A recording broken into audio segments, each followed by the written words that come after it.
It started small, almost imperceptibly. A touch here, a hug there.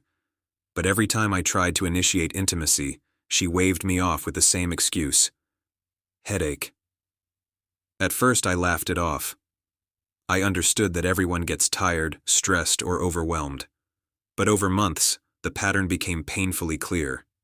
Every day, the same line. Every night, the same distance. And soon, it wasn't just intimacy. She would decline emotional closeness too, brushing off conversations, avoiding affection, and subtly dismissing me. I tried to talk to her. "Is something wrong?" I asked gently one evening.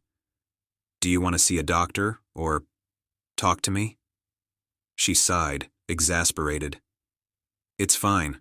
Just a headache. Stop making it an issue." Days turned into weeks, weeks into months. I noticed her energy shift toward other things, her phone, her friends, her time outside. Meanwhile, I felt invisible in my own marriage. I was giving, helping, trying to support her through chores, bills, and daily life, but she had closed herself off in ways that went beyond simple fatigue. Eventually, I realized something important. Support and patience are virtues, but they aren't endless. When love and effort are met with constant dismissal, you're left with two choices: keep giving to someone who resents it, or reclaim your time, energy, and dignity. I chose the latter. I stopped going out of my way to accommodate her every whim. I stopped rushing home after work to cook or clean immediately. I stopped making excuses for her behavior. I focused on myself, my health, my hobbies, my friendships, and my work. The shift was immediate, she noticed. The excuses continued, but the urgency, the control, and the subtle guilt-tripping she had relied on slowly dissolved. For the first time, I wasn't living to appease her whims. I was living for myself. Then the truth came out. Weeks later, I discovered through mutual friends and some undeniable evidence that she had been seeing someone else. The headaches were a lie. The emotional distance was a cover.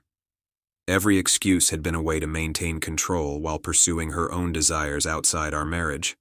I felt anger, betrayal, and heartbreak, but it was tempered by clarity.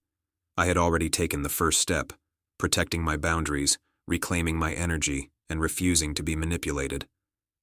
The foundation for my next moves was already in place. I confronted her calmly. "I know about the affair," I said quietly. "I've stopped living for your excuses. Now it's time to deal with reality." Her reaction? Shock, panic, anger.